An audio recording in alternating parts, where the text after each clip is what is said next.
My grandson just got shot.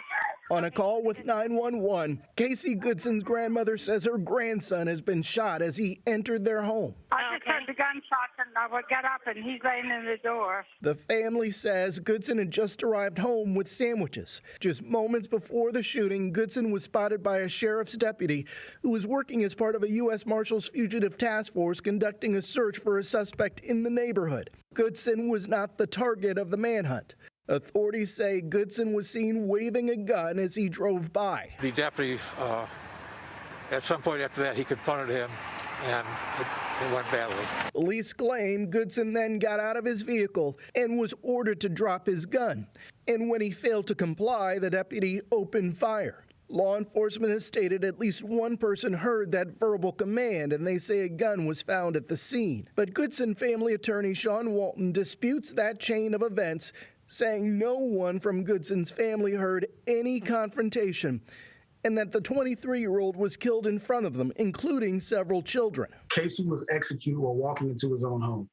And that's something that, curiously, was left out of the initial statement. Goodson's family say that they did not see a gun on Casey. They also say he had no criminal record and was a legal gun owner and concealed carry permit holder. The question that needs to be answered immediately is why was Casey shot? For having a gun when he had every legal right to do so. In an interview with CNN, Goodson's mother says she feels race played a part in her son's death. Because of the color of our black man's skin, they're not protected. They become targets instead of somebody that they have to protect. Earlier, we spoke to Jeff about the investigation and the deputy that was involved in the deadly shooting.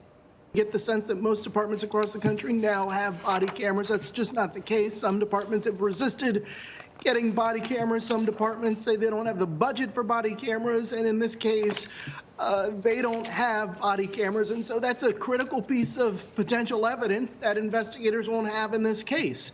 You know, in so many cases that we've seen over the years, including the George Floyd case, you have these body cameras and cell phone cameras playing such a prominent role in the investigations. But in this case, we don't have that. We've spoken with the county coroner that performed the autopsy, and Casey was shot in his back 6 times, 5 times in his back and once in his butt with a high-powered rifle. And he was shot through his screen door as he walked into his own home. He was shot from behind. His keys were in the door.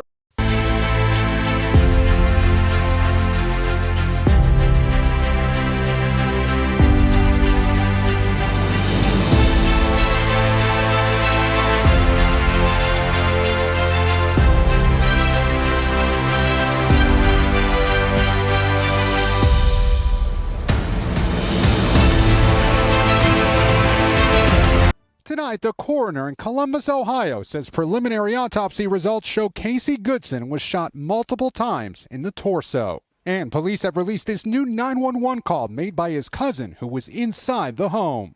What's going on there? I don't know. Somebody breached in the house and shot my cousin. His family says the 23-year-old was coming home from a dentist appointment and holding Subway sandwiches, not a gun, when he was fatally shot last Friday by a sheriff's deputy. My only focus is justice. I eat, breathe, and sleep justice, and I won't stop. This week, Ohio's Attorney General refused to take over the investigation, criticizing local police for waiting 3 days to ask for help. Now, federal authorities, including the FBI, are reviewing the case. Authorities say SWAT team members had just finished an unsuccessful search for an unrelated suspect when Goodson drove by waving a gun. The deputy, Jason Meade, later confronted Goodson outside his home. Police say there was a verbal exchange and that the deputy shot and killed Goodson. Meade wasn't wearing a body camera and wasn't required to. In the end, Casey's family wants answers. They want answers quickly.